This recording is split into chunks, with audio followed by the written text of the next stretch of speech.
truth is the most convincing story that maps onto reality, and that's why the central narrative is falling apart. Right now in the United States, people should not be walking around with masks. We must see the central narrative for the fiction that it is. We are Americans. While elections are sometimes messy, this was a secure election. The founders began the fight for human liberty and self-governance, and it's up to us to finish the job. I'll tell you what, we are in a truth emergency right now. This is the end game.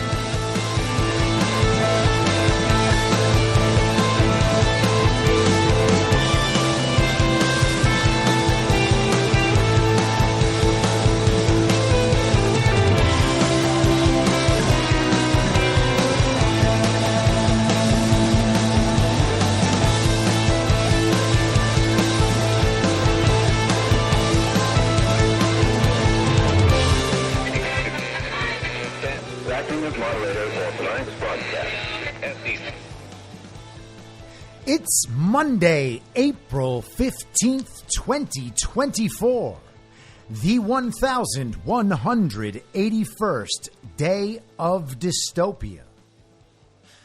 I'm your moderator, Chris Paul. Let's be reasonable. A warm welcome and hello to all of you listening to the podcast on the day of its release. The only way to do that is by becoming a paid subscriber at imyourmoderator.substack.com.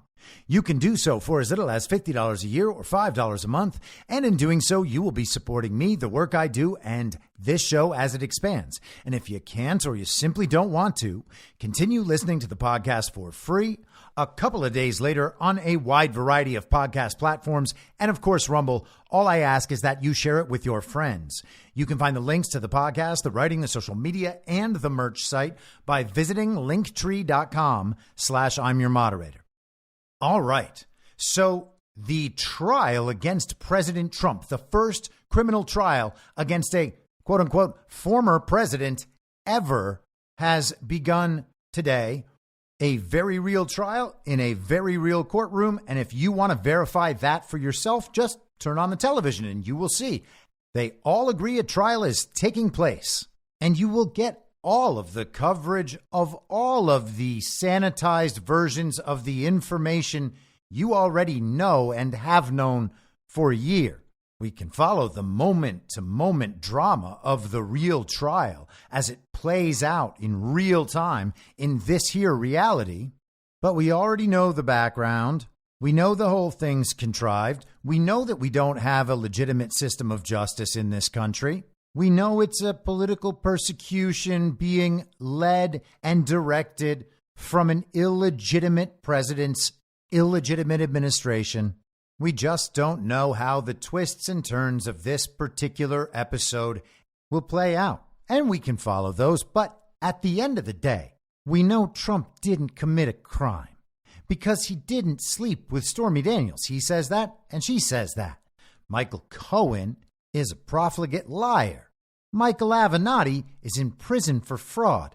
The entire thing has already fallen apart, and it's based on a misdemeanor that's well past its statute of limitations, combined with a federal election charge that the DOJ already declined to bring.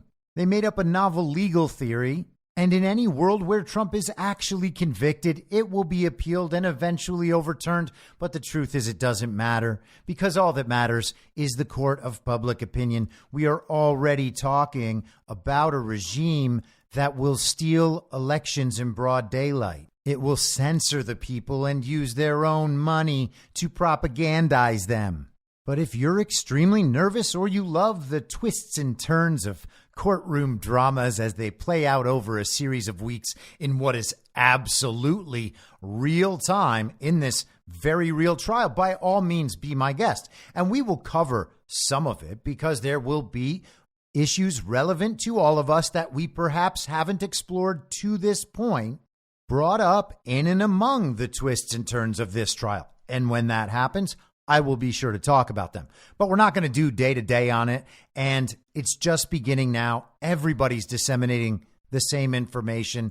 You don't need to hear my interpretation of the same information in real time, because if we're still focused on getting our news that way and understanding our world that way, then we are still trapped well in the central narrative connected fully to the official story, and then just trying to hear the best version of what supports one side of the controlled opposition dynamic over the other.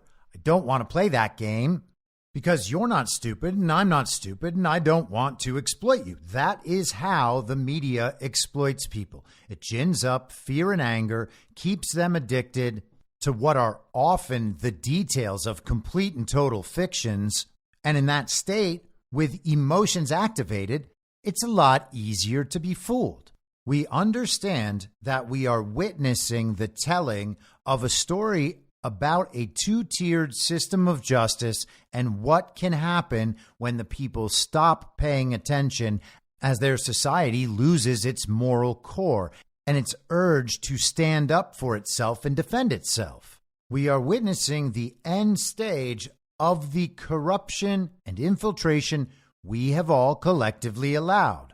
We are not at the end of this going to find out, oh, it was not as bad as we thought it was.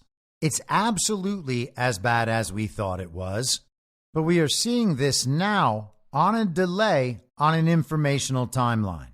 The people conducting this war at the top level have an understanding of what's happening right now and how the events we are witnessing will turn out. And if we can just understand the balance of power between the two sides as we know them to be, then we understand that the side we align with is increasing in power and has been for a very long time. We are understanding how bad we allowed things to get. And people who recognize that, people of goodwill and good faith, we are all trying to reverse that and reverse our own contributions to the decline. Not only do we see this in process, but we see it growing all the time.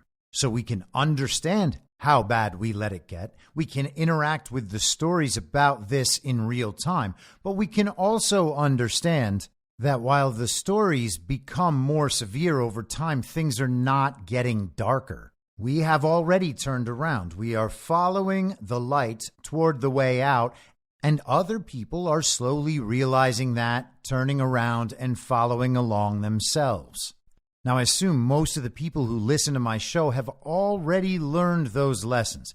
And if you have learned those lessons, then take a step back, observe what's happening, understand the lessons fully, so that when you're around people who are just beginning to understand all of this for the first time, you can say, yes, thank you for understanding. Please come this way. I'm not saying we ignore any of this stuff. We can track it all. It's good to track it, but we don't have to emotionally engage. We particularly don't have to emotionally engage with the story as it's told to people who are in an informational past, not just a few months, maybe even a few years. That is who the mainstream media is talking to. If we are going to interface with that and stay on pace with that and emotionally engage with that, then we are going to live that part of our lives in the past on an informational timeline. If you want to do that and not look up ahead so you can know where you would like to head on your own as an independent person and independent thinker, I guess that's your choice. But we should be able to quickly interface with that central narrative, spending a little bit of our time here and there doing that just so we know where that story is, while also focusing the bulk of our energy on looking for the possibilities that lie ahead and trying to understand how we will interface with those if and when we reach them. Now, if you saw Devolution Power Hour from Saturday night, then you would have heard me discuss briefly a movie I saw over the weekend. I went and saw Alex Garland's Civil War starring Kirsten Dunst. And people have been talking since the trailer was released about how this was predictive programming, and certainly there's that element to it. But a lot of the focus was on what the sides were in this potential future civil war as depicted in the movie, and whether or not the president, as played by Nick Offerman, was somehow a representation of Donald Trump. That seemed to be the central story and central argument prior to the movie's release. That's what all the talk was about. So when I went in, I was prepared to see that kind of thing and figure out whether or not I should be offended and what it might mean about this or that particular viewpoint, and whether it was all a psyop to make Americans accept a potential future kinetic civil war. But having already understood that that was the conversation about this film and the context that it would be released in, I tried to go in ignoring all that and see what I thought the movie might be about that people were missing. And of course, one of the strangest aspects to that is these days, when consuming pop culture, it is sometimes unclear if the people creating the, ostensible so-called work of art are actually even aware of what they're creating. Because a lot of times artists will strive to turn conventions on their heads, but all these people who are the producers and creators of all this pop culture art are already experiencing a total inversion within the false reality. So a lot of the time they end up describing what they see in the world in reverse, and what they end up producing is something that maps onto reality in a way that they would have never wanted it to. That is, if you recognize the inversion that they are presenting. So I always try to go into something with that in mind, understanding it as a possibility. I'm certainly not saying that happens every time, not by a long shot, but I always consider maybe that is happening here. Alex Garland, I believe to be a very clever filmmaker and a guy who is at least in touch with some of the key concepts about the future that are being presented by the technocrats and transhumanists, the scientific materialists who truly do worship knowledge derived from the authoritative source, the false god of scientific materialism.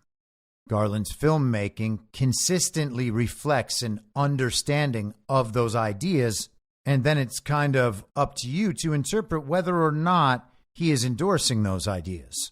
My friend Burning Bright and I have covered a couple of his films on Badlands Story Hour.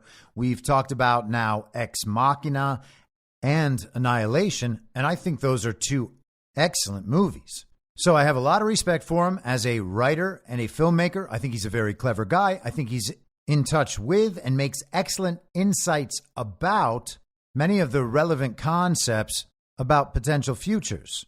And so I especially want to remain open to someone like that who I believe has an interesting and unique vision and insight, which is to say, I went in knowing that this has to be more than some anti-Trump, anti-MAGA screed to blame us for a potential civil war in the future. And I don't believe that that's what it was, which is not to say that it was not hostile. That's just not what the film was about. As far as I'm concerned, the film was about this group of 3 media professionals, let's call them, and a wannabe media professional. The main character that Kirsten Dunst plays is a war photographer. One of the characters is a much younger girl who looks up to her and wants to be a war photographer herself and hitches onto this trip. She is accompanied by a writer for Reuters, the main character, herself a photographer for Reuters, and then a writer for New York Times tags along as well. And so they basically go on this drive from New York City throughout the eastern portion of the United States, going through these small towns that have been hollowed out by the globalist agenda. And their plan is to eventually reach a military base in Charlottesville, of all places, drop off the New York Times guy, and then continue on to a besieged Washington, D.C., where they're hoping to get what will potentially be the last interview of the American president who is now presiding over this civil war. He wears a red tie. He is serving his 3rd term as president, and he is demanding that the secessionists give their full and complete surrender from a position of zero leverage. Needless to say, that's not what happens, but to the extent that he continues to demand the total surrender, he kind of takes on a Baghdad Bob sort of quality, acting as though he retains a position of great advantage when he has no advantage whatsoever. Now, we follow the journalists from a nice hotel in the beginning where they occasionally complain about the Wi-Fi and the fact that if there's any disruption from war activities, they could be stuck in the elevators for a long time. But otherwise, the hotel looks like a hip, swanky hotel where they're hanging out and drinking with their fellow journalists. And life during war is basically just life, where there is also war somewhere outside. They go to witness and document big events, whether they are military conflicts and bombings or people's protests against the police. They are true, objective journalists, just trying to bring the truth of what's happening to the people with the most stunning, artistic, emotionally evocative photographs they can possibly take. There's a discussion at one point where only one out of about every 30 photos are a keeper at all. Is it because the photos aren't documenting something that actually happened? No, it's because the photos aren't artistic enough or evocative enough. They don't tell the story that needs to be told by the outlet who will display the photos. They are supplying an input for propaganda. And why would Reuters use their photos to pitch their propaganda if those photos didn't have the ability to capture an audience and create an emotional response in that audience? And so there is one shot in the first act of this movie when they first get onto their little trip where they pull up outside a shopping mall, an obviously abandoned, slightly bombed out shopping mall, an old JCPenney with a totally empty parking lot, except for a military helicopter that has been crashed and burned out there. In the back, there's an office building that is bombed out as well. It's very clearly a war scene. That's why this is all abandoned. But the truth is, shopping malls have been abandoned to a large degree for the last 20 years. And why? Well, because the global agenda brought us Walmart and Amazon and their logistics and supply chains. It makes it so they can ship the exact right amount of anything to anywhere faster than anyone else can. They also have algorithms that help you perfect your own shopping habits and increase them in a way that most benefits Amazon and Walmart and the global regime above them, supporting them as they support the efforts of national governments, this global agenda overall, and of course the global governing bodies. Those governing bodies help them right back. And what do we have when the state and the corporations are combining to mutually increase their power? Well, that is definitionally fascism. Now, how do they get away with it? Oh, that's right. The mainstream media tells the country a story about who they are and what they're doing wrong that has brought all of this on them.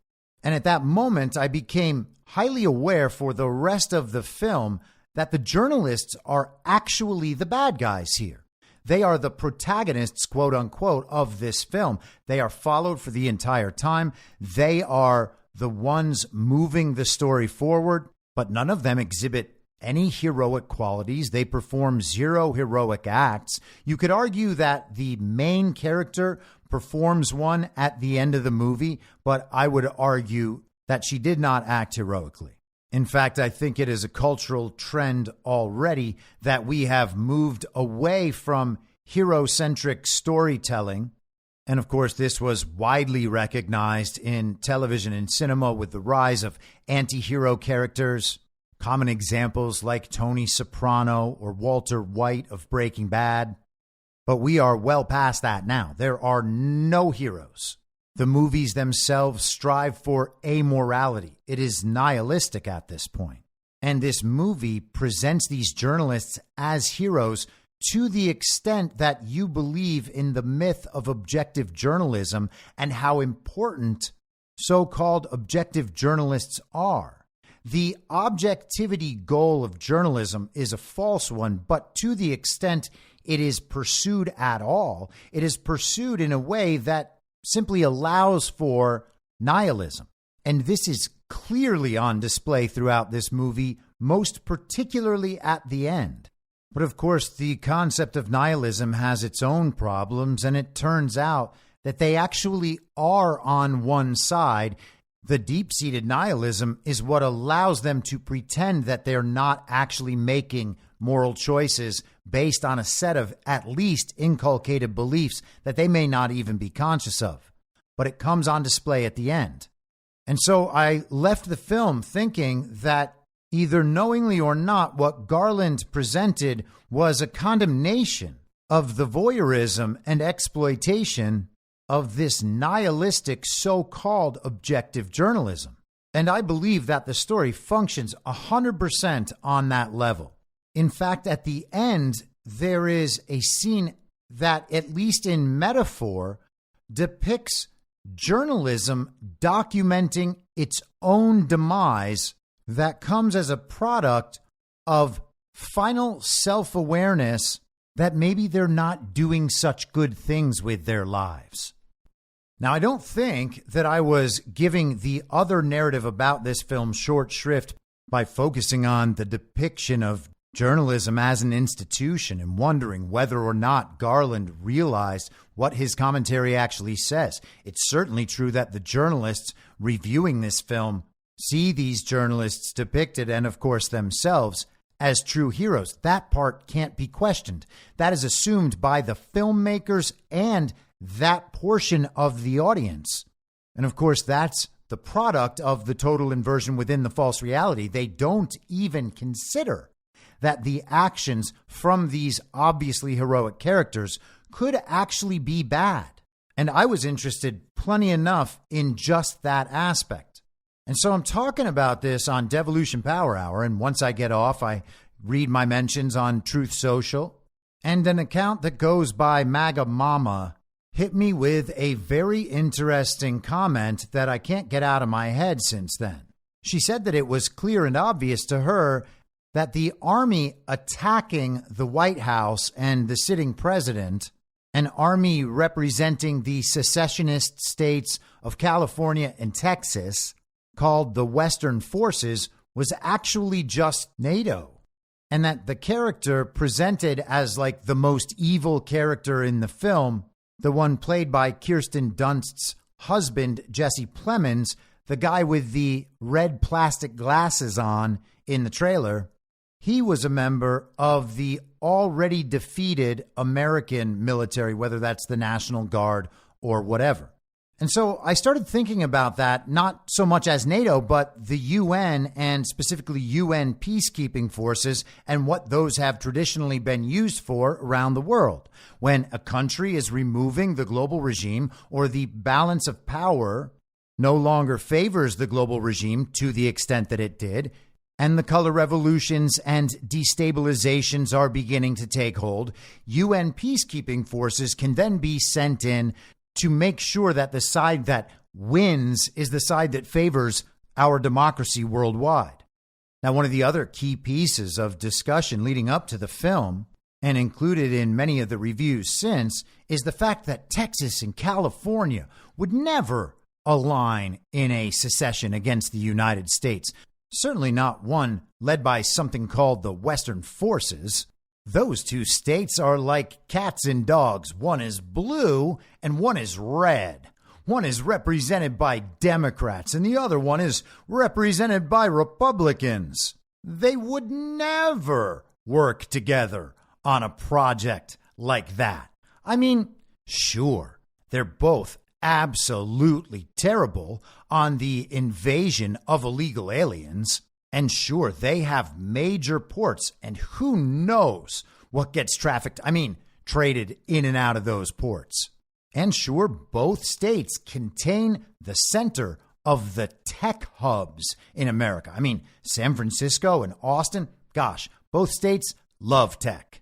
And yes, both states are absolutely riddled with election fraud. But still, Texas is a red state and California is a blue state. In fact, Texas is like the Coca-Cola of red states, while California is like the Coca-Cola of blue states.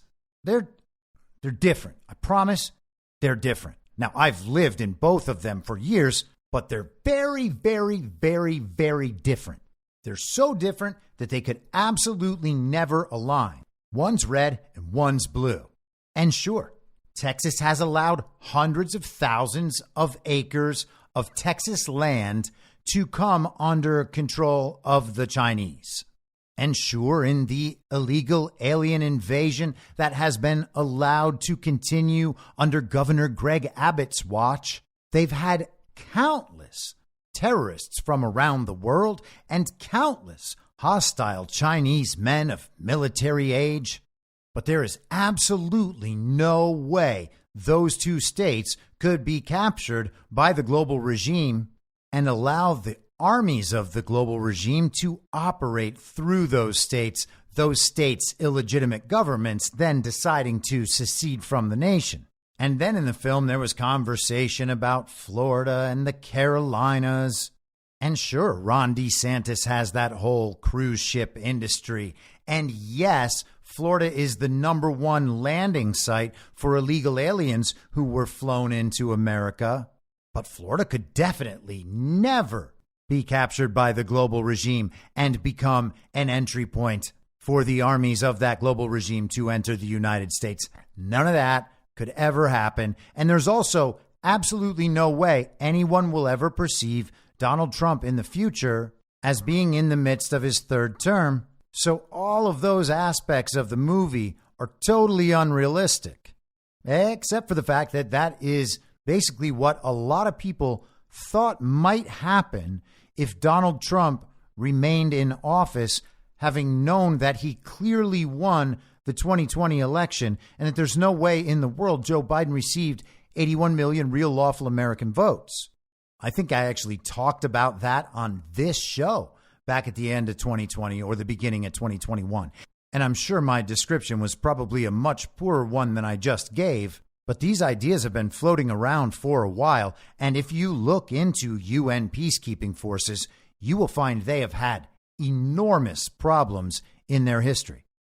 But anyhow, I'm not telling anybody to go see this movie. If it's not for you, it's not for you. All good. I like seeing movies like this, whether or not they're good, whether or not they are nice to me and people like me, because I want to think about these ideas and how they've been thought out and rendered by another person. I want to understand the perspectives driving these ideas.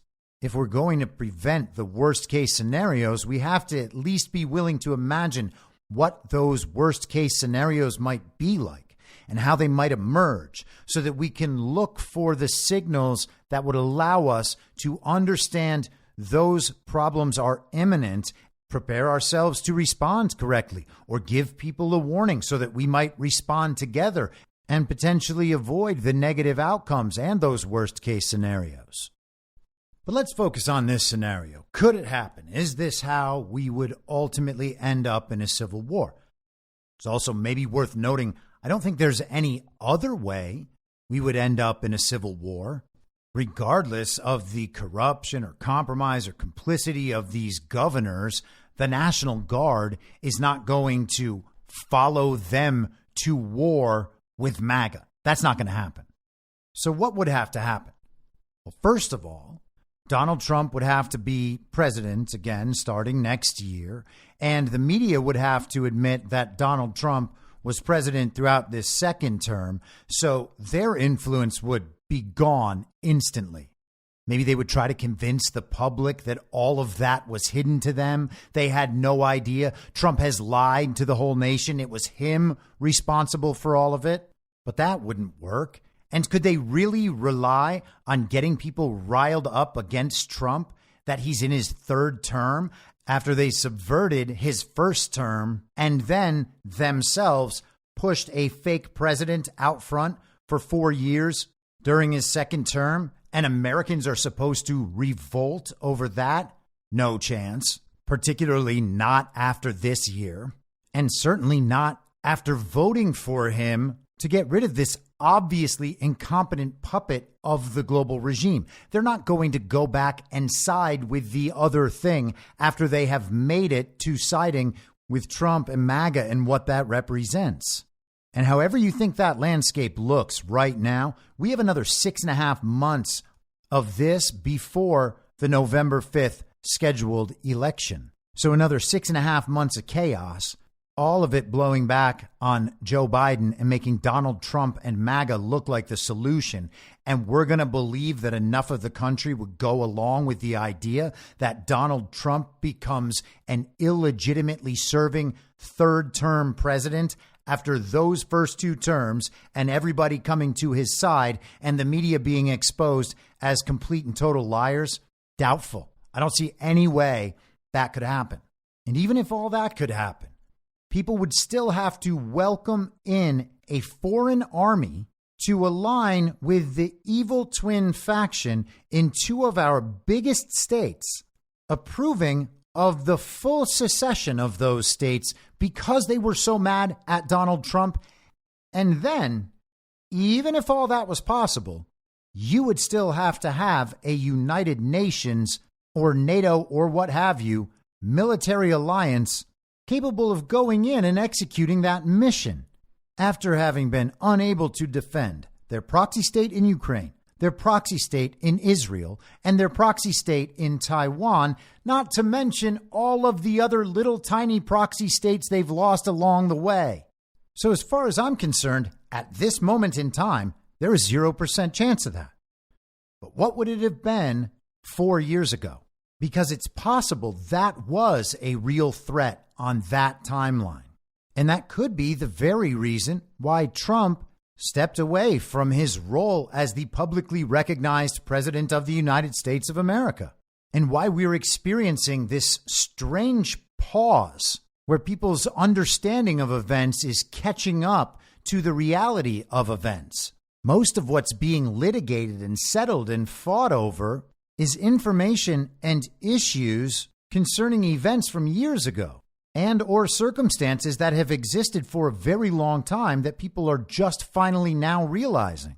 Back then, maybe you could have convinced people that Donald Trump had illegally held on to power and that he was a danger and that what we needed was some help from the outside, from the United Nations or other various regime partners. It would be warranted because they were coming in to protect our democracy from this giant Donald Trump dictatorship threat. Maybe it could have happened then, but I don't believe it could happen now. And unless the global regime and its forces have been biding their time, waiting for that one final battle while allowing themselves to be defeated everywhere else, then there would be no possibility of that going their way. And that could be the entire reason for all of this. And so when I walked out of the movies on Saturday afternoon and I checked my phone, I was told that Iran had launched an attack. They had launched 75 unmanned suicide one-way drones toward Israel. They were on their way. Or it was 100, or it was 200, or it was 300, or it was one of those numbers, and also ballistic missiles or cruise missiles, or maybe unmanned suicide drones are guided missiles, or maybe they're all the same, or maybe none of it was happening. But I was told that something was in process. All of this had been advertised for weeks as a live television event. Iran is going to attack Israel in response for Israel attacking an Iranian diplomatic consulate in Damascus.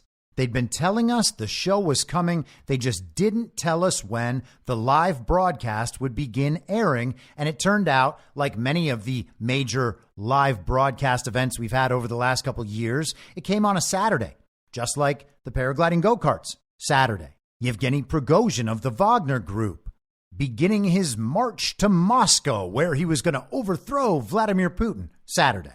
Perhaps they think that people are distracted with the things they do on the weekends. They're not in their normal routine. Therefore, the times during the day where they are inclined to read news are consumed with some other activity. They'll only get that surface interpretation. They'll get the central narrative, the headlines, and they're not going to have the bandwidth to pay attention to much of the analysis. They're not going to get those granular details.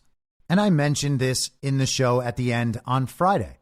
I'm not Kreskin. That's not an amazing prediction. It's just how these things tend to happen. And we were given plenty of warnings, including by Donald Trump, who said last week that they were going to start World War III. So on Saturday afternoon, we were told that Iran had launched all of these drones at Israel, and that within a couple hours, Israel would be under attack unless the Iron Dome and British and U.S. fighter planes would be able to intercept these drones and or missiles, thus averting a major catastrophic attack in Israel. And ooh boy, it was a nail biter. And thank goodness it was playing out over such a long time, also in real time and live, because that allowed people to understand, oh, there's something on television that we should watch. Let's immediately devote our time to following the news so we can get moment by moment updates as these drones and or missiles fly through the sky from Iran to Israel, thus creating catastrophic death and damage and justifying a regime attack against Iran, something that they have been talking about doing for a very long time. Because, of course, in the wake of the paragliding go-kart incident, an attack by Hamas funded by Iran, or so we're told. I mean, Hamas was also certainly funded by the West, the Western forces, if you will, and supported at various times by none other than Benjamin Netanyahu. And of course, the attack was known about well in advance by Israeli intelligence, who nonetheless was not able to stop the paragliding go-karts from crossing the most heavily secured border in the history of all mankind. But that event launched a broader quote-unquote war in the Middle East. And what that war is Iranian-linked proxies, or so we're told, around the Middle East, creating havoc for the interests of the global West and attacking various U.S. military installations, each time killing 3 American soldiers, leading to, of course, a proportionate response from the United States, attacks launched all over the Middle East, many of them while Lloyd Austin was out receiving cancer treatment or something, the illegitimate Biden administration having no idea he was even gone while they were directing real attacks in the Middle East via Lloyd Austin, who they didn't know was not there. So we have Houthis in the Red Sea cutting off shipping routes. That's Iran. Terrorist attacks all over the place. That's Iran. Drones attacking the very brave Ukrainians as they defend their very sovereign borders from Putin's very brutal invasion. Those are Iranian drones too. And then we talked last week about how the Western forces had stolen weapons shipments from Iran and then given them to Ukraine. I mean, seized those weapons shipments. It would only constitute stealing those weapons shipments if it was Iran taking them from the U.S. Now, as we know, Iran is one of the great rogue nations of the world, like North Korea and Russia. And therefore, because we have not been lied to about any of this, we are totally justified in getting behind any effort to absolutely destroy that country and annihilate all the people in it whenever we are told that they have done something bad to someone we're told we like.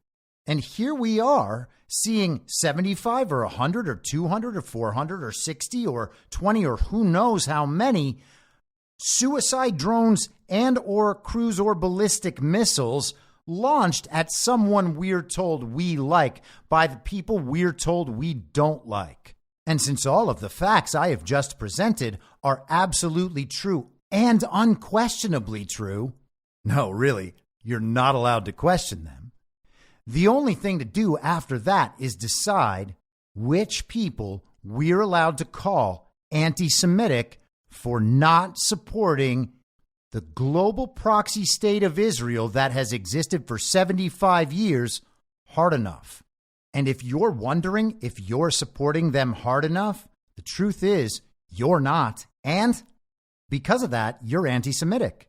So let's do some of the official story about these events. And let's start before these events.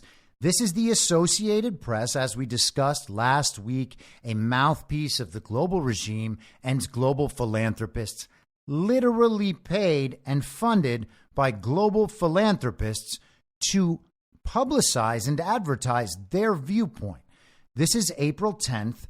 Israel threatens to strike Iran directly if Iran launches attack from its territory. So Israel's saying, fair warning, if you launch the attack you told us you were going to launch after we attacked your consulate in Damascus, we are going to attack you in Iran.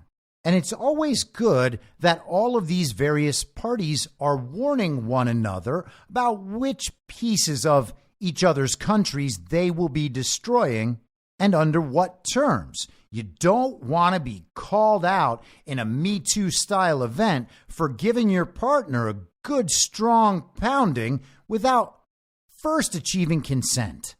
If there is one thing we've learned from that era, it is that you're not allowed to bomb another country without first putting it on the calendar. Now, even if you do put it on the calendar like this whole event was, it's still entirely possible that Joe Biden might go away to his vacation home in Delaware and get some rays out there on the beach while the war's happening.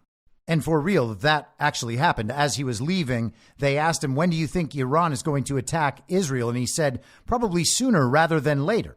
And so then the attack began. And while the missiles and or drones were in the air on their route to Israel, slowly traveling over the course of several hours, it was reported that Joe Biden would be heading back to Washington and then would address the press. And then that got canceled because, of course, Donald Trump was going to go out and give a rally speech in Pennsylvania in front of, I think he said 42,000 people. He addressed it as the real president. And before he even did that, he said on Truth Social, now that Joe Biden has read my posts, he has decided not to televise the statement he has recorded and will instead say something tomorrow.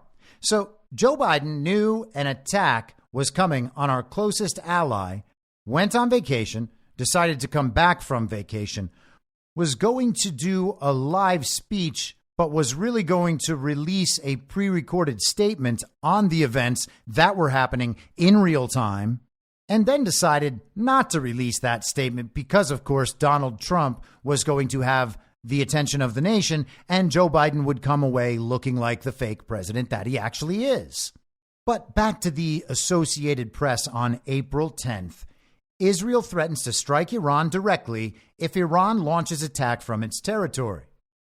Israel's foreign minister threatened Wednesday that his country's forces would strike Iran directly if the Islamic Republic, just like saying the Islamic State, launched an attack from its territory against Israel. His comments came amid heightened tensions between the rival powers following the killings of Iranian generals in a blast at the Iranian consulate in Syria earlier this month. And I know you're probably thinking, wait a second, is Israel just allowed to attack diplomatic consulates in Syria because of Hamas going ahead with the paragliding go-karts thing? Well, the truth is, yes, they are. And it doesn't matter what the cause is. If you disagree with it, you're anti-Semitic and obviously supporting another Holocaust. Of course, Israel is allowed to attack an Iranian consulate in Syria because of Hamas's paragliding go-kart thing. And no, Iran is not allowed to strike back. In fact, if it does, Israel's going to attack Iran directly. That's what this article says. And hey, Iran was warned, at least about the future attack. I don't think that they were warned about the consulate thing. Let's continue with the Associated Press for a minute. Earlier Wednesday, Iran's supreme leader, Ayatollah Ali Khamenei, reiterated a promise to retaliate against Israel over the attack on its consulate in Damascus. Tehran holds Israel responsible for the strike that leveled the building, killing 12 people. Israel has not acknowledged its involvement, though it has been bracing for an Iranian response to the attack, a significant escalation in their long-running shadow war. And shadow war, in this sense, means that we've been telling you Iran is really bad for a very long time. The article quotes Khomeini as saying, when they attacked our consulate area, it was like they attacked our territory. The evil regime must be punished, and it will be punished. And he's talking about Israel and the global West. They note that he did not elaborate on how Iran would retaliate. Khomeini also criticized the West, particularly the U.S. and Britain, for supporting Israel in its war against Hamas in Gaza. It was expected they would prevent Israel in this disaster. They did not. They did not fulfill their duties, the Western governments, Khomeini said. And the AP notes that Iran does not recognize Israel. It's interesting, isn't it, how all of these countries are failing to recognize these other countries? It's like Russia doesn't even believe Ukraine really exists, despite the fact that the global regime agreed it did when they created it 30 years ago. And some of these countries in the Middle East, they don't believe that the global proxy state of Israel really exists, despite the fact that the global regime drew those borders 75 years ago. And Venezuela doesn't believe that Guyana exists as an independent country, just like China didn't believe Hong Kong existed as an independent country, nor does it believe that Taiwan is an independent country. And they probably believe that because the U.S. also agrees that Taiwan is part of China. It's strange, isn't it, that there could be a state of the world where some countries don't agree with or believe the lines drawn on maps by the global regime within the last century or so? Somehow they've just never come to terms with the legitimacy of the borders drawn by that evil regime as it sought power around the world. It's strange, isn't it, that a regime bent on control and domination of every country across the planet, who will then make all those countries just multiculturally homogenous, they're prepared to do without 90% of the world's population. In fact, they're building robots and AI and automating systems to be able to replace all the labor of most of the world's people. They're going to control all of that in a one world government. But how do they get there? Well, over time, they infiltrate societies, they destabilize those societies, and at some point, they destabilize those societies to the degree that they are actually able to split those societies apart and just carve out little chunks that are theirs now. That's just the global regime's part of Russia. That's the global regime's part of China. That's the global regime's part of Korea. That's the global regime's part of the Middle East. And just wait till we get to find out which parts of America the global regime has already carved out without telling us. Oh, I know, that's impossible. There's no way the communist state of California could have already been carved away by that global regime. And there's no way they believe that they owned it before making it part of the United States. Those scenarios are conspiracy theories. But let's continue on with the official story, keeping in mind that prior to this attack, Iran was already claiming that the West had failed in their duties, having allowed this reported attack on the Iranian consulate in Damascus. Continuing with the official story, let's go to the New York Times. This is from their newsletter yesterday. It's called The Morning. The headline, Iran attacks Israel. Iran's missile attack on Israel has ended for now, and virtually none of the missiles reached their targets. Iran last night launched more than 300 drones and missiles in retaliation for an apparent Israeli strike on an Iranian embassy 2 weeks ago. Now, it's interesting, isn't it, that the Associated Press and the New York Times are making sure not to say that it was definitely an Israeli attack on that consulate. The New York Times calling it an apparent attack. The Associated Press noting that Israel has not acknowledged their involvement. But let's continue. Iran's attacks caused minor damage at one military base, and shrapnel seriously injured a 7-year-old girl from an Arab Bedouin community in southern Israel. but Israel intercepted most of the drones and missiles. The U.S. and Jordan also shot some down. And in addition, by the way, there is reporting in the Jerusalem Post today that Saudi Arabia says it helped defend Israel against Iran. Saudi and Israeli relations were, quote unquote, normalizing before the paragliding go-kart incident, Israel's 9/11 on October 7th of last year. And reportedly, a source close to the Saudi royal family says that Saudi Arabia helped the newly forged regional coalition of Israel, the United States, Jordan, the UK, and France thwart this attack where 99% of the Iranian drones and missiles were destroyed before hitting their targets. And let's pause there for just a second. There is an account called Intel Slava Z that has been following the Russia-Ukraine conflict from a pro-Russia perspective. It is absolutely not an objective news source. It does not present itself as one, and it is entirely possible that some of what is published on that channel is propaganda. So with that said, it does not mean we have to disregard the channel in its entirety. The post I'm about to share with you is just a summation of claims in mainstream media sites. And this is what it says. Half of Iran's ballistic missiles in Saturday's attack on Israel failed to take off or fell short of their targets, Fox News said, citing an unnamed American official. So that would mean that the missiles and drones weren't fired in the first place, or that they missed any possible targets and didn't even inadvertently bomb a small village or anything like that. Half of them were just duds, according to Fox News. The Iranian state channel the day before announced the launch of 7 hypersonic missiles. Not a single one of them, as stated, was intercepted by Israeli air defense. Meanwhile, CNN, citing 2 American officials, reported that the U.S. military intercepted more than 70 unmanned aerial vehicles and at least 3 ballistic missiles. The Pentagon Central Command said that the United States had destroyed more than 80 drones and 6 ballistic missiles. The Israeli forces claim to have intercepted more than 99% of the missiles and UAVs. And again, that's unmanned aerial vehicles. So we have a number of different claims here. Fox News says half of what they were intending to launch either didn't launch or didn't make it anywhere.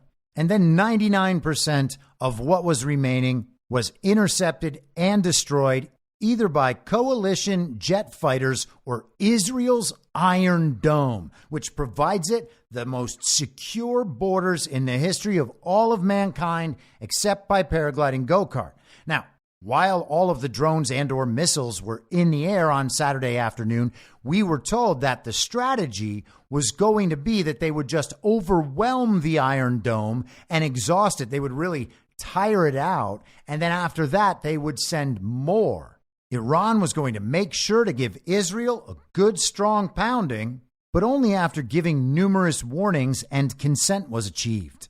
So all of these drones and missiles were sent. Iran was trying to absolutely annihilate Israel. We are told over and over again, they want to wipe Israel off the face of the map. And that means that they want to kill all the Jewish people.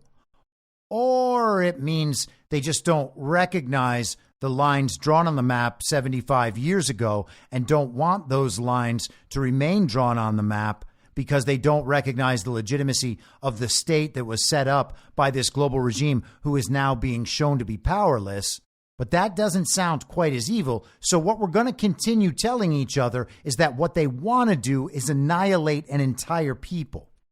And just to be extra clear, I'm not saying that no one wants to do that. I'm aware that there are some people in the world who want to do that. But the point is, there's a big difference between that and not recognizing the Zionist project and this global proxy state that they created 75 years ago and that continues to exist based on the conflation of that state they drew with the biblical nation of Israel.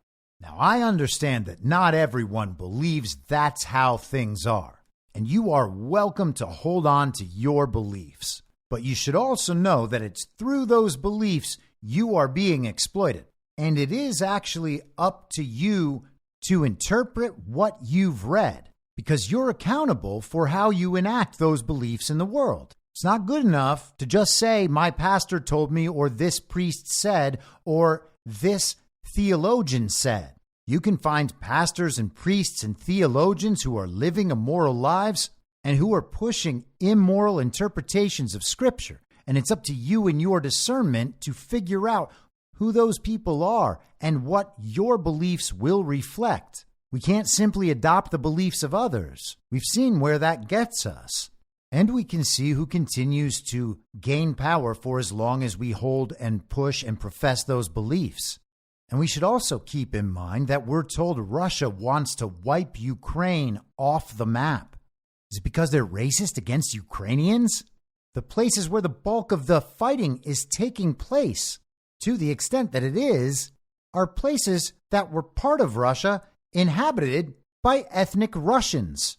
So it's clear in that case that when the media is telling us that Russia wants to wipe Ukraine off the map, it's not due to racism against Ukrainians. It's because they don't recognize the borders drawn by the global regime. And again, I'm not here to judge your scriptural interpretations or beliefs. I'm in no position to be doing that.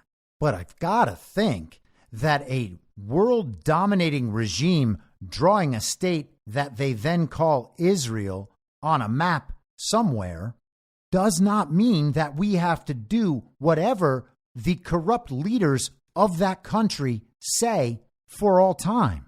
That would be like requiring me to go worship every Mexican guy named Jesus. But let's go back to the New York Times. And remember, this is from yesterday. The big question this morning is whether the conflict between the two countries will now return to its previous situation, a long-running shadow war, or enter a more dangerous new stage. Last night did represent something new. Experts believe it was the first time Iran attacked Israel from Iranian territory. But Iran telegraphed the attack days in advance, and it did not cause extensive casualties, which increases the likelihood that both countries will be willing to de-escalate.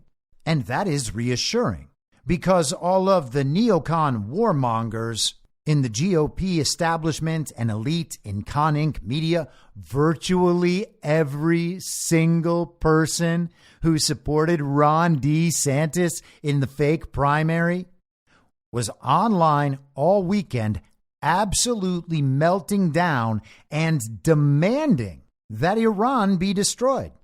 They were also taking the opportunity to tell everybody that mean tweets are better than Joe Biden allowing Iran to attack Israel. That is their version of Trump support. They're saying Donald Trump wouldn't have allowed this to happen to Israel. Therefore, for that reason alone, Donald Trump should be president of America. It's one thing to steal our elections and destroy our economy and allow an invasion. But if you want to be a patriotic, conservative American, then hearing a story on the news about how Israel's been attacked, well, that's crossing the line. You know, America first. The New York Times, what happened last night? Air raid sirens sounded across Israel around 2 a.m. Loud booms rang out in Jerusalem and the Golan Heights. Explosions illuminated the sky as Israel, the U.S., and Jordan intercepted the missiles. The weapons that Iran used were more sophisticated than those that Hamas, which Iran finances, and other groups have recently fired at Israel. Last night's weapons can travel much further, and some of them can travel much faster. Our colleague Jin Yu Young explained. There is a link to her article. She is, by the way, South Korean, went to college in South Korea, then Northwestern's journalism school, and now she writes for the New York Times and has since 2021. Northwestern, by the way, has a campus in Qatar. You know Qatar, the new global regime capital of the Middle East. So the New York Times acknowledges that Iran's weapons are more high-tech than Hamas's paragliding go-karts. Some Iranians gathered in Tehran to celebrate the attack. Others stockpiled fuel. Now, we were told on Saturday on Fox News by a woman named Eli Kohanim, who was in the State Department while Donald Trump was in his first term. Her title was U.S. Deputy Special Envoy to Combat Anti-Semitism.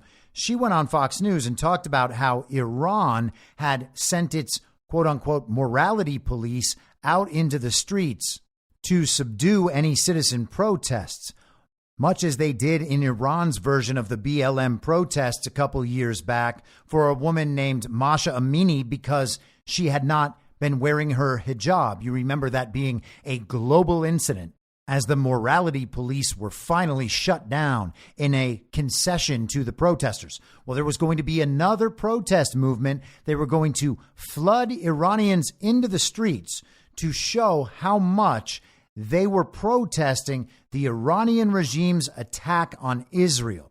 That's what the regime wanted to show us. And this woman was sent out onto Fox News to sell that story, despite the fact that it never actually materialized. And because of that, of course, we have protests happening in America today. People trying to shut down bridges in San Francisco and Philadelphia. We're hearing that these are pro-Palestinian protesters. All sorts of different organized protest movements used for slightly different purposes around the world. And of course, it's been reported at length that Israel and Netanyahu are enduring a color revolution that is ongoing now for at least a year in Israel as well. But you can see the media play. The global regime wanted to show the world via its propaganda media that the people of Iran did not approve of the attack on Israel. That was the media ploy. That's what we were supposed to see, which leads us to believe in the illegitimacy of a country's regime, the claim that its own people don't support the regime in power. Well, that's actually true here in America, and the TV just never tells us that. They wanted a protest movement. They were prepared to play that story on television and say that the morality police were fighting against protesters who disagreed with their government's actions vis-a-vis Israel. And now that government, illegitimate as it is, has sent its foot soldiers and its stormtroopers out into the streets to shut down this legitimate protest. That was the story they wanted to run. They didn't get that story. You can see the narrative warfare play out as it was designed to play out, regardless of whether or not events in the real world support the stories that are being told. And it's absolutely critical that people recognize that when it's happening, and it's happening all the time. There was an absolutely wonderful Twitter thread posted yesterday by an account that goes by @Tal, T-A-L, Hagen, H-A-G-I-N, T-A-L-H-A-G-I-N, where he goes through and lays out all of the supposed videos of the attack and the response to the attack that were spread on social media. Many of them went viral, and they go viral with captions supposedly describing what is being shown in the video. This Twitter thread goes through many of those claims, including, if I'm not mistaken, all of the major ones that went viral, and shows that absolutely all of those videos existed days before this supposed attack. The videos that people watched and shared, believing that they were videos of a real attack that was happening and being reported in real time, were not real. And consider the effect of these videos, because most people don't think it's that big a deal to repost false information. And in the grand scope of things, it generally is not. People make mistakes sometimes. Nobody is perfect. People have a tendency to react emotionally, even if they have conditioned themselves not to, by and large. Sometimes our confirmation bias gets the best of us. Something just fits perfectly and we go with it without vetting it. It happens to all of us. It happens to the best of us. It certainly happens to me sometimes. I try to eliminate it as much as possible and always be conscious of that stuff before I share things, but we all make mistakes. Most of the time, that's not a big deal. But sometimes it kind of is, because it reveals something much deeper and darker that we would like to pretend isn't there. People spent Saturday afternoon posting these videos, posting stories about Iran attacking Israel, and then not only demanding that everyone react on the side of Israel and this catastrophe, this grave injustice, this horrifying attack, they had to push that to the extremes. And pushing it to the extreme means recommending that Iran just be absolutely annihilated. In fact, let's hold the thought on these fake videos for just a moment. For an example of the sort of bloodlust I'm talking about, this is John Bolton appearing on CNN. So I think among the many targets Israel should consider, this is the opportunity to destroy Iran's nuclear weapons program. And I hope President Biden is not trying to dissuade Prime Minister Netanyahu from doing that. And if he succeeds, and if at some future point the Ayatollahs are able to pull off what former Israeli Prime Minister Ariel Sharon called a nuclear holocaust, history will know who to blame. So just to be precise, Ambassador Bolton, you're recommending that Israel launch an airstrike to try to destroy whatever nuclear capabilities the Iranians might have? Is that what I'm hearing? Right. I think after the nuclear fuel cycle activities that are well known, their locations are well known, and I think that would be the appropriate target, because right now Iran has demonstrated it is not restrained by any concern about a direct attack on Israeli territory from its attack. It has, by its own admission, fired ballistic and cruise missiles. And the only thing that has saved Israel is this amazing technology. Next time, if the attacks come from a different location containing nuclear warheads, Israel might not be so lucky. This is not time to play academic games and message and signal. This is a question of power. People say they're concerned about a wider war. The wider war began on October the 7th. Israel's response, and there should be a response, should not be proportionate. It should be far stronger, because when deterrence fails, to reestablish it, you have to teach the adversary that any gain they may hope to get by any future attack will be more than outweighed by the damage that will be caused. So full license to destroy anyone, anywhere for as long as they want. That is what people like John Bolton demand. And on what basis do they demand it? Well, John Bolton is a foreign policy professional with an extensive history in warmongering. And because of that, we can surely feel confident that John Bolton believes that all of this is totally justifiable and within the bounds of international law, because he cares so much about our institutions and our democracy on a global scale. That's why he knows that we need to bomb all of Iran's nuclear facilities that it has, of course, because of people like John Bolton. We've got to bomb all of those at least. The response should not be proportionate. Israel does not have to respond proportionately. Israel has to respond in such a severe manner that no one would ever dare to fly a paragliding go-kart over the most secure borders in all of human history ever again. But John Bolton, at least, being a foreign policy professional and expert, he knows the justifications. But what do normal Americans just watching the news and paying attention to social media have? Well, they have videos online that they are told were videos of Iran attacking Israel. And based on the evidence that they've seen, these videos that are not, unfortunately, I guess, videos of Iran attacking Israel, based on those, they are recommending similar levels of violence. And they're not saying it's because they trust John Bolton and what he says. Of course not. Nobody trusts John Bolton. They're saying it because they believe that the Bible tells them they have to protect Israel, and the way to protect Israel is by doing whatever the television says is necessary to protect Israel, even if that includes rampant bloodlust based on fake videos on the internet. And the rest of us are supposed to sit around pretending that's a moral thing to do.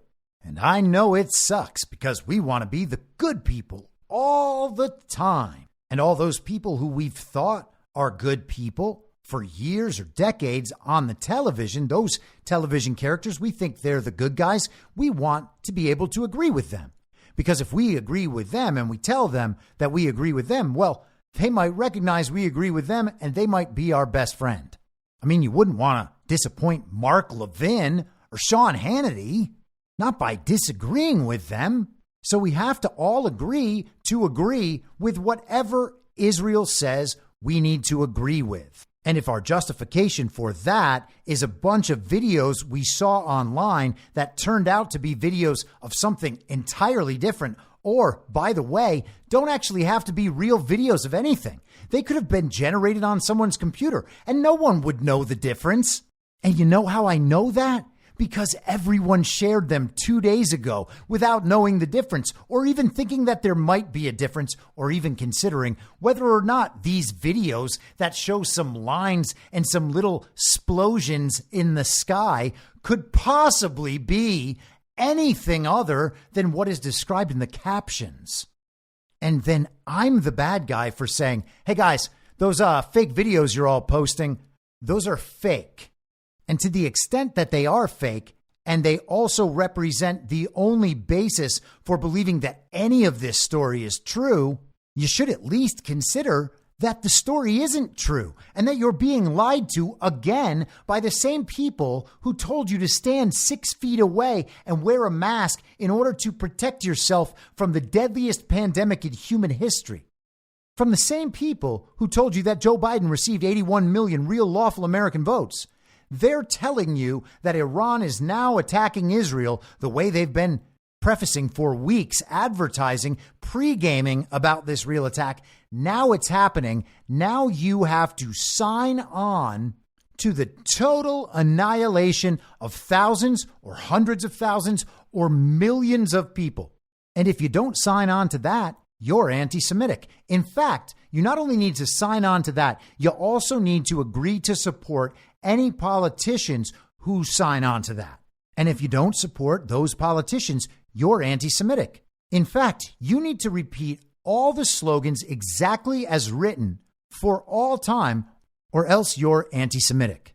And if that means you need to sign on to a few more endless wars on foreign soil so that our brave young patriotic men can be shipped overseas to die, well, hey, you wouldn't want Mark Levin to think you might be anti-Semitic. You wouldn't want Ben Shapiro to say something mean about you. Oh, wait, he already has been saying mean things about everyone who supports Donald Trump for 9 years. And still Trump supporters support the Daily Wire and cower before the beliefs of these people. We must forever grovel to the man on television. But let's get back to the New York Times, the paper of record, the old gray lady. How the leaders responded. Benjamin Netanyahu, Israel's prime minister, wrote on social media, "We intercepted, we blocked, together we will win." I mean, he sounds like he is giving an interview on the way back to the locker room for halftime of the women's college basketball game he's coaching. "We intercepted, we blocked, together we will win." And the New York Times also notes on that same bullet point, Hamas expressed support for the attack. You get it. This is just an extension of Israel's 9/11 and has nothing to do with that consulate attack. The attacks prompted emergency diplomacy. President Biden expressed ironclad support for Israel and planned a meeting with the group of 7 leaders today. And of course, that's yesterday. The United Nations Security Council is also expected to convene. Israel's war cabinet is set to meet today. Israel's defense minister said that the confrontation with Iran was, quote unquote, not over. A top Iranian official wrote on social media, the matter can be deemed concluded. However, should the Israeli regime make another mistake, Iran's response will be considerably more severe. And Iran was putting those statements out on Saturday night saying this was our proportionate response according to the rules of the United Nations because they did not fulfill their role in preventing this incident. Our proportionate response is now concluded and the matter can be considered resolved. And it's funny because we've seen examples of this before. Donald Trump, in his rally speeches, has many times told the story of taking out Qasem Soleimani and then in response receiving word from Iran that to save face, they would have to launch specific attacks near American military facilities. And then that would be that. That is exactly what we saw here in this incident. But that is not how it's been broadcast throughout the world. We have been told that Iran essentially tried to wipe Israel off the map, and the UK, the United States, Israel, Jordan, and now Saudi Arabia were able to thwart that attack, thus saving Israel. What the attacks mean, according to the official story from the New York Times. Some analysts said the attack was mostly performative. How about that? Michael Singh, a former senior director for Middle East Affairs at the U.S. National Security Council, told the Wall Street Journal that it was a, quote, slow-moving, thoroughly telegraphed, and ultimately unsuccessful retaliation, end quote. And because of that, we're going to have to glass the desert in Iran. Other experts called the attack more significant. Aaron Bregman, an expert at King's College in London, called it an historic event. It brought Iran's long shadow war against Israel into the open. The two rivals have no direct channels of communication, which can lead to dangerous military miscalculations. What? Why would there not be direct channels of communication? And then you remember, wait a second, Joe Biden, he doesn't talk to Vladimir Putin, and he doesn't really talk much to Xi Jinping. In fact, there are leaders all over the world who don't talk to Joe Biden. I wonder what's going on there. One reason to believe Israel may respond, quote, any normalization of direct strikes by Iran is intolerable to the Israeli public and leadership, end quote. The Economist magazine wrote. I guess the magazine wrote that itself. Dana Stroul, the top Middle East policy official at the Pentagon, said, quote, given how significant this attack was, it is difficult to see how Israel cannot respond, end quote. So someone on the National Security Council says it was a mostly performative attack. The damage was absolutely minimal, and yet a former top Middle East policy official at the Pentagon says that the attack was quite significant and Israel needed to respond. Makes lots of sense. And then the New York Times recommends another article that lays out how Iran is responsible for everything.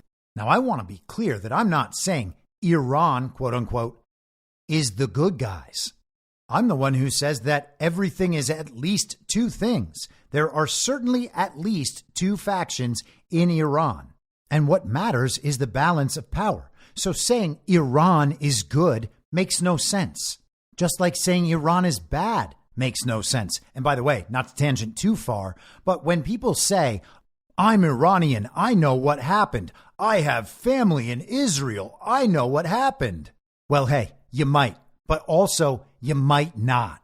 Think about how many people over the last few years have told you that they know someone from Ukraine or that they themselves are from Ukraine and therefore they know what's happening. I spent 18 and a half years in California and I didn't know anything about all sorts of things that were happening in California.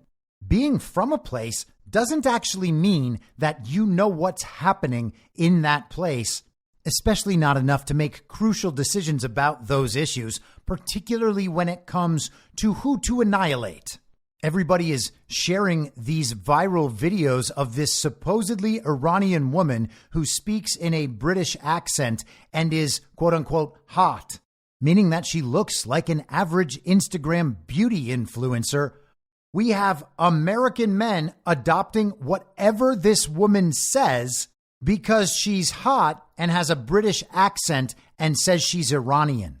And oh yeah, because what she says aligns with what we've been told by the global regime for the last few decades about Iran. She is specifically addressing our confirmation bias while being hot, which I guess is what makes her an authority on geopolitics now. And for the record, I am hardly claiming to be an authority myself. We are in an impenetrable morass of mis and disinformation. Everything is fog of war. But the idea that some hot chick on social media has got it all figured out and it happens to be exactly the way we thought it was before, give me a break. I know literally thousands of people in California, and I would trust maybe 3 to tell me what's happening in California with any sense of accuracy or perspective. Saying that you're from a place or saying that you know someone from the country where something is happening is not claiming any authority in my eyes. I will think you are ridiculous for even suggesting to me that your geographical location has provided you some exquisite insight to an event that neither of us witnessed in person. And so let's briefly account for where all of this is now. First, we've been hearing for a while that it's going to be very important for Israel to go attack Rafah. This is from the Associated Press on March 21st, 2024, why Israel is so determined to launch an offensive in Rafah. The media has been ginning this up for a while. They want everyone to get behind this effort. Israel has essentially already lost the battle of narratives over their 6 months of bombardment in Gaza.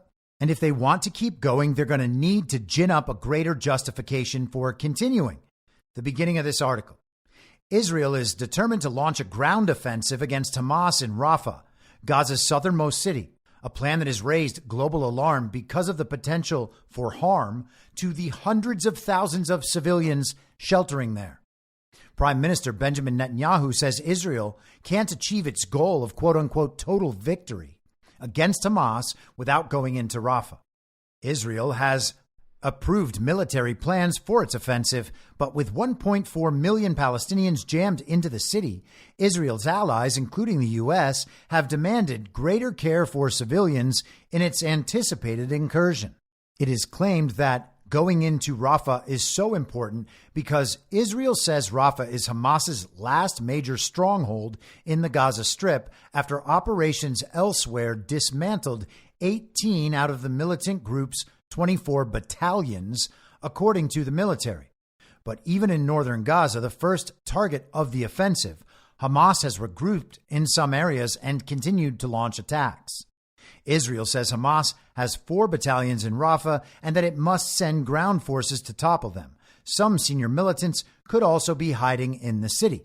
And so we have to take that on their word, on Israel's word, on the word of Western intelligence. They lie to us about absolutely everything, but definitely not about this. Not when Israel is involved. There's no way that anyone would ever be lying on Israel's behalf. And if you consider that there might be, you are anti-Semitic.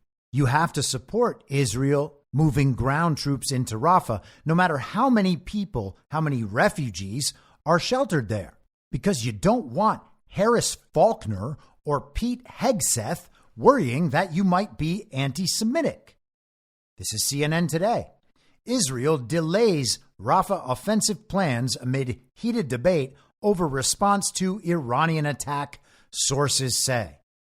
So the long and short of this is that even though Israel needs to take ground forces into Rafah in order to complete their total victory in response for paragliding go-karts evading the defenses of the most secured border in all of world history, this new Iranian attack must be dealt with. Therefore, they're going to have to delay that thing that the people of the world didn't want them to do and told them they better not do.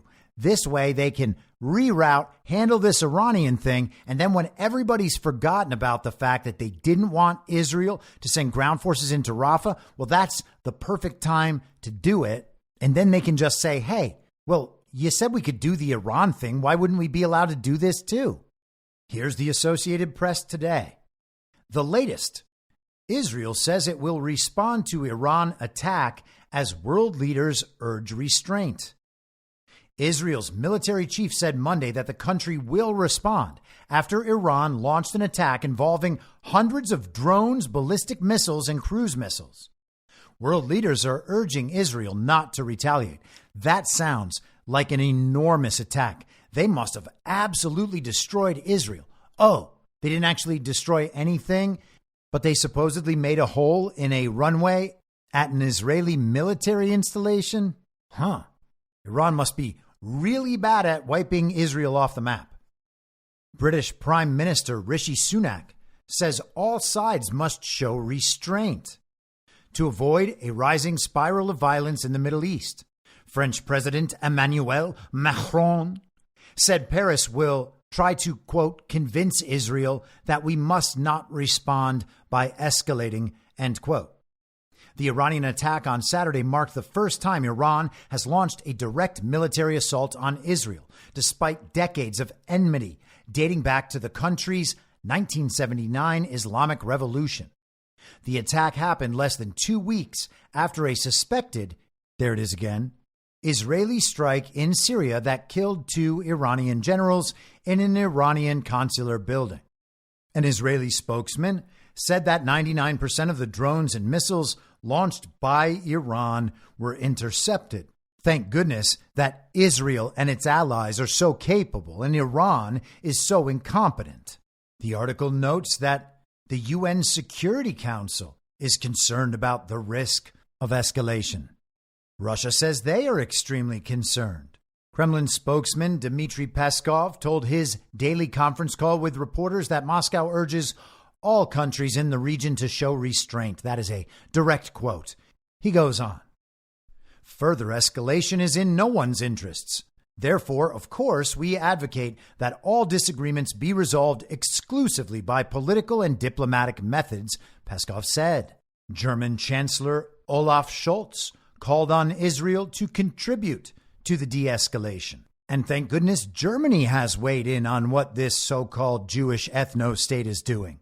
The article notes that African governments are weighing in and encouraging Israel to de-escalate as well. So after all the chaos of the weekend, the global community is telling Israel not to respond. It's almost like they're accepting as true Iran's claims about legitimate retaliation for an Israeli attack on the consulate in Damascus.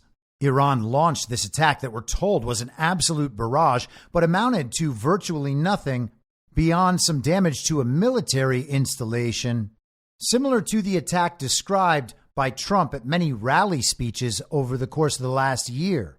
It's strange how all that works out, isn't it?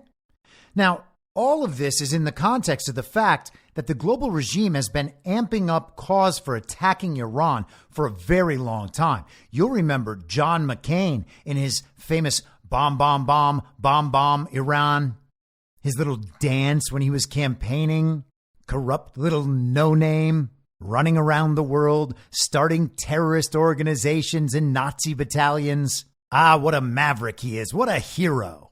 The Trotskyite neocon warmongers in our society have been wanting to bomb Iran for a very, very long time. And think about the narrative manipulation they tried to pull off this weekend. Because here's the thing. I can't say what happened, and you can't either. I can't say anything happened, and you can't either.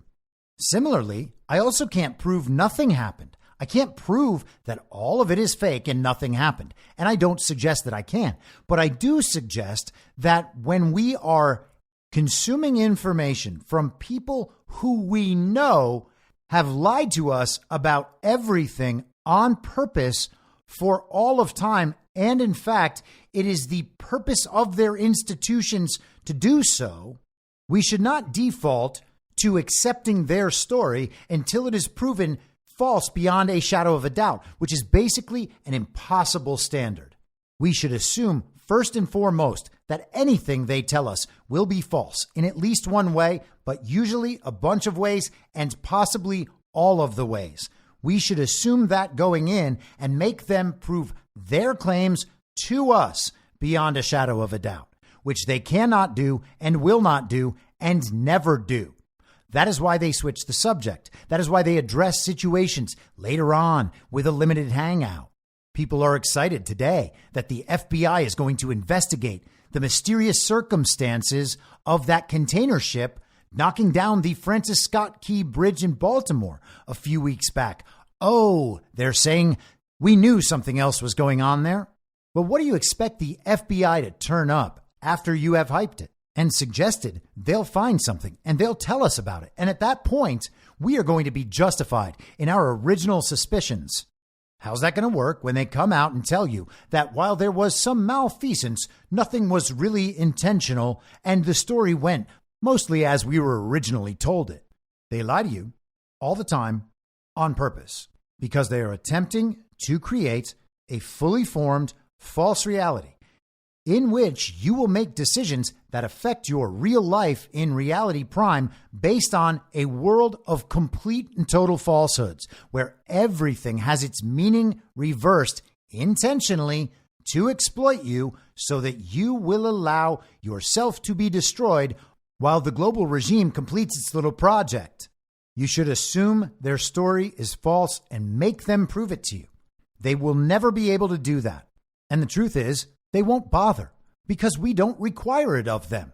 We simply say, okay, well, we know your default story is definitely a lie, but until someone can tell me exactly how in every single respect and then give me an entirely different interpretation that will still fit the set of facts that has already been falsely delivered, the default story is the best we got. So yeah, it's totally and completely false, but we're going to pretend it's true because we can't fully prove it's false.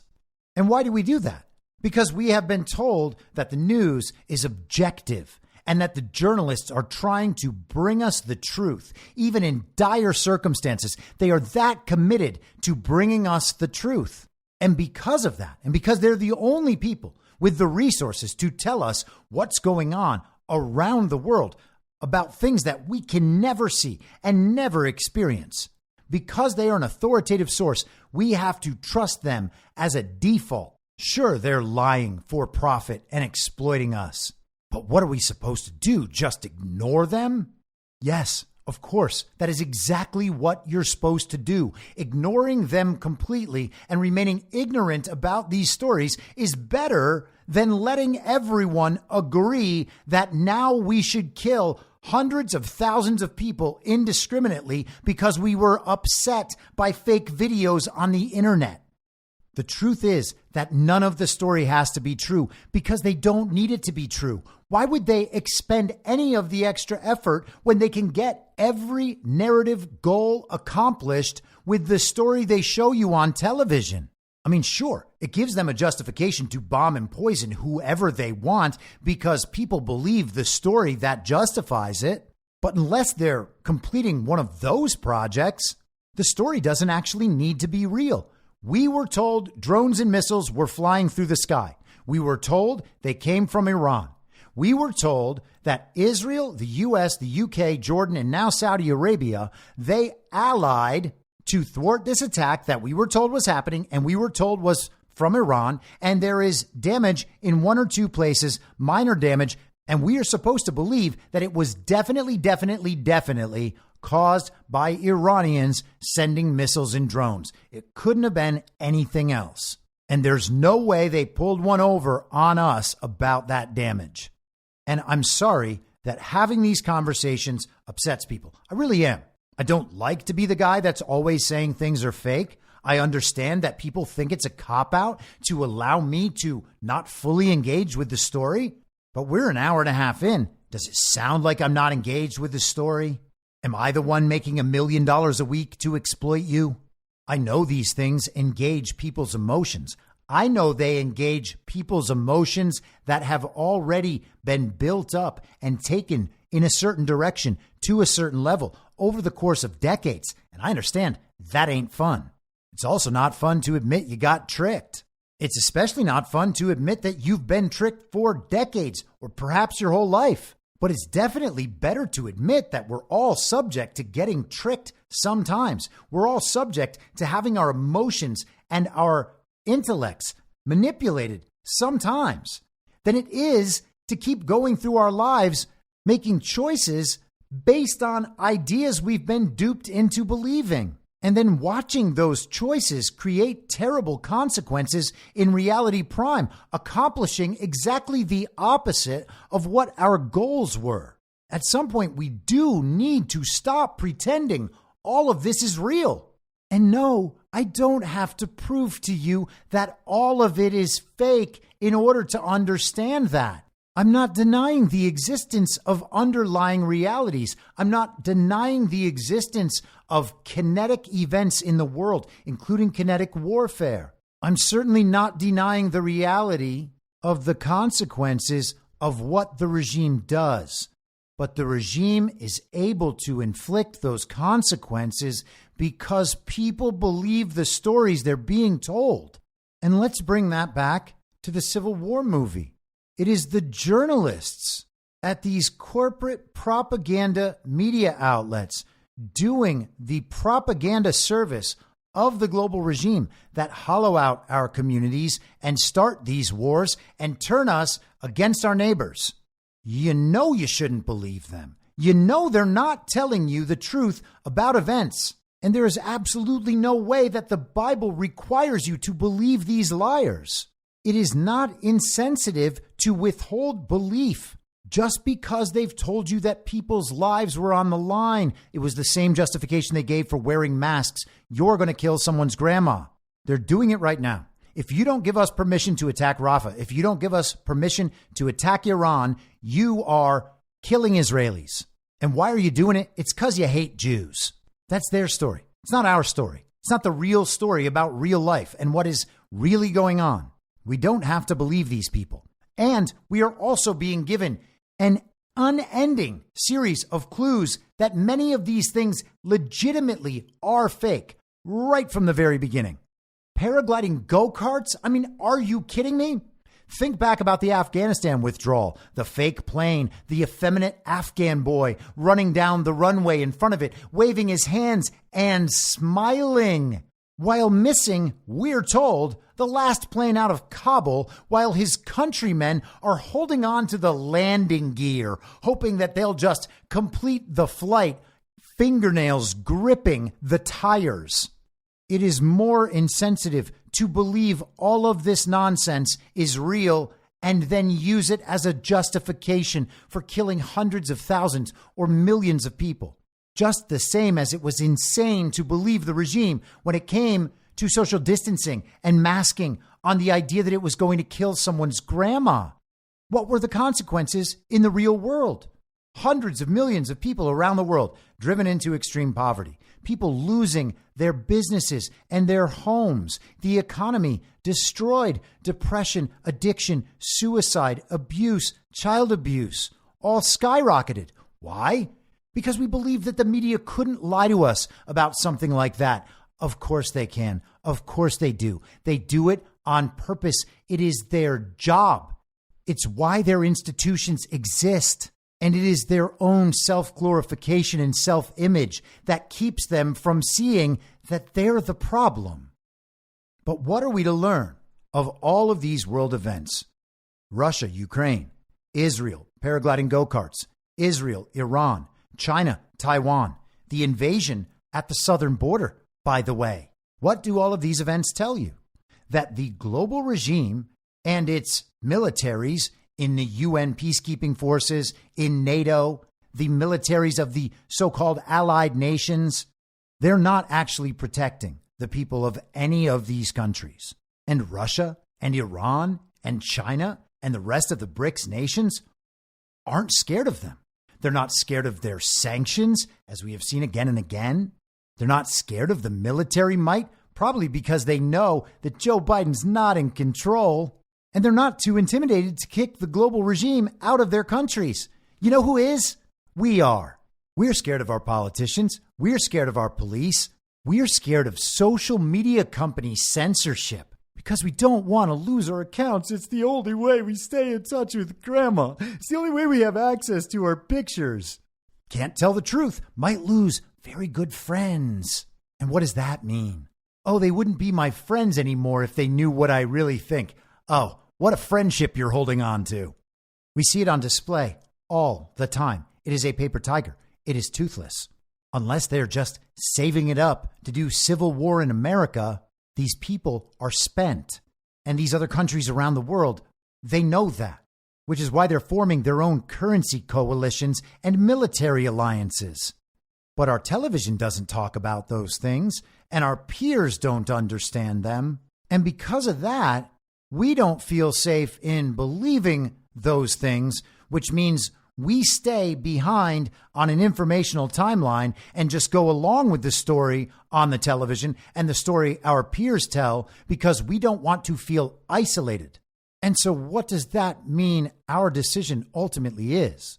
It's our decision to stay addicted to the central narrative and operate within that world and display our virtue within that world, which means that we have to say it's okay for Israel to destroy Iran and all its people so that Karl Rove won't call us anti-Semitic. It should be obvious that what they require in order to fully implement their agenda is their story to be believed by the vast majority of people.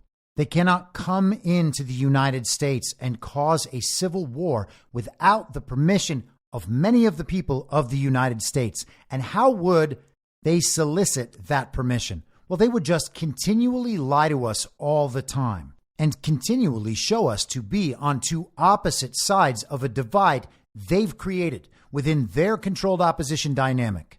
The only way to prevent that is to step outside of their controlled opposition dynamic, which requires thinking for yourself and understanding what their goal is. And the funny thing is, even if everything they were showing us was actually true, the best retaliation in a narrative warfare sense would be to convince everyone that what they were showing us and telling us was fake. If we were able to do that, their stories wouldn't work, even if they were true, and they wouldn't be able to implement their agenda. You know how I know that? Because that's exactly what they do to Donald Trump and MAGA. They fact check everything. They call everything a conspiracy theory. They propagandize the shit out of us, and then they censor us when we say anything they don't like. They are looking at us and telling us that when we tell the truth, we are lying and that the things we say are fake. And people think it is immoral to do that in the other direction, even when what they're telling us is fake. And that, my friends, is a total inversion within the false reality. What they are telling us is fake in one part or most parts or all parts. And the fact that it's fake in any part means that the manipulation and exploitation has already begun. If you want it not to have the intended effect, you need to point out and say, hey, that's fake. Doesn't matter what the issue is, what the subject matter is. It doesn't matter how people are going to feel about you calling it fake. It's the truth to call it fake. And no, for the record, it does not matter if someone you respect tells you it's stupid to believe something because that thing is just a psyop meant to make you look stupid. That is one of the dumbest informational gatekeeping strategies of all time, and it is employed quite a lot. It does not matter whether or not people who are still asleep after all this time think you're stupid. It makes no difference at all. Who cares about that? People who cannot leave the party of false decorum. I will be back tomorrow at the same reasonable time on the same reasonable podcast network. I don't have a network. Masks and lockdowns don't work. They lied to you about a pandemic. And Joe Biden will never be president. In my mind, that's the end game. If you're listening to this episode for free, you can support me and support the show and the work I do by signing up for a paid subscription at imyourmoderator.substack.com. You can do so for as low as $50 a year or $5 a month. Comes out to under $0.25 per episode, and you'll blast right through the paywall for all of the writing.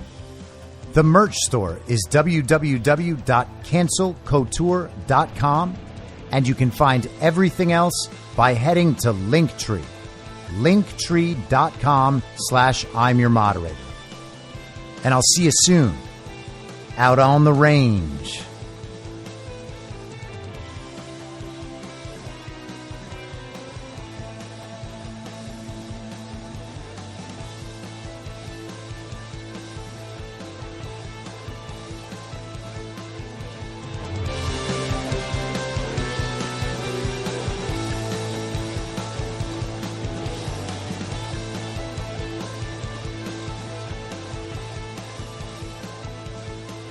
It's hell!